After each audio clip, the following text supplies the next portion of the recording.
در این نوار که بر رادیوی آزادی فرستاده شد، صحنه سرباز شکار یا اوبلاوا ثبت شده است.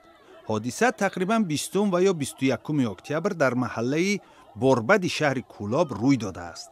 اینجا چند نفر می‌خواهند یک جوان را مجبوراً با خود گرفته برند. یک ساکن این محله که همان روز در جای حادثه قرار داشت، با ارسال 2 نوار دیگر قصه کرد که کارمندان میلیسا به محله آنها آمده این جوان را می‌خواستند با خود برند. به گفته او جوان ستون را در میدانچه ورزشی سخت داشته مقاومت می‌کرد و با داد و فریاد توجه آدمان را جلب می‌نمود. این بچه در همان میزی پیش میدانچه نشسته بوده است که این میلیسه ها پیدا میشوند و میخواهند او را با خود برند، اما او توربه بسکتبال را میقپد و داد و فریاد بسیار شد و زنها جمع شدند. همین قدر میکردند چند نفر بردند سر نمیدادند و در ماشین بچه را بالاخره برده شناندند، اما زنها بچه را خلاص کردند. میگفتند که ما میلیسه ایم، او را به کمیسریات میبریم.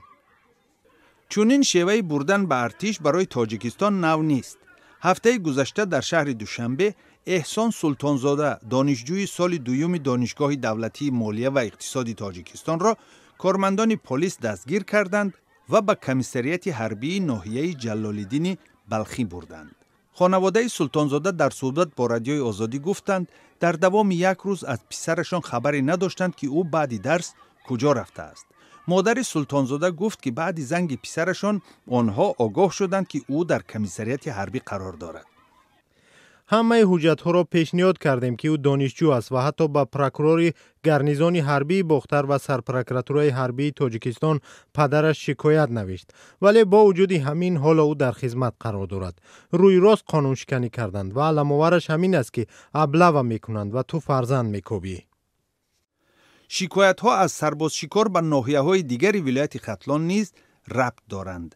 نزدیکان احسان احمدزاده بر رادیوی آزادی هنگام تهیه این گزارش نوشتند که او در مکتب رقم 75 ناحیه دنقره به حیث آموزگار فناوری های اطلاعاتی و متماتیک درس می گفت و توسط سرباز شکار از مکتب به کمیسریات ناحیه آورده شده است.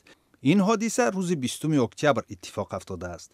با گفته نزدیکان احمدزاده با وجود آموزگار مکتب دهات بودن، حالا او در کمیسریات حربی ولایت است و به ارتش دعوت خواهد شد.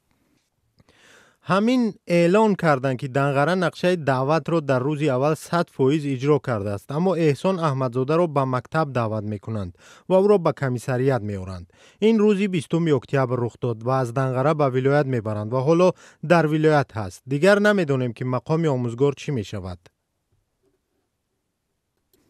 در تاجیکستان سال 2 بار بهار و تیر ماه جوانان را به خدمت حربی دعوت می کنند. سال نیست که از گوشه های تاجیکستان شکایت ها از سرباز شکار رسانه‌ای نشوند. از رویدادهای اخیر در حال خبر می رسد که ولایت ختلان هنوز از اجرا شدن نقشه دعوت خبر نداده است. یک منبع از کمیسریات حربی ولایت ختلان در صحبت با رادیوی آزادی سبب در روز اول اجرا نشدن نقشه دعوت را در زیاد شدن حجم این نقشه عنوان داد.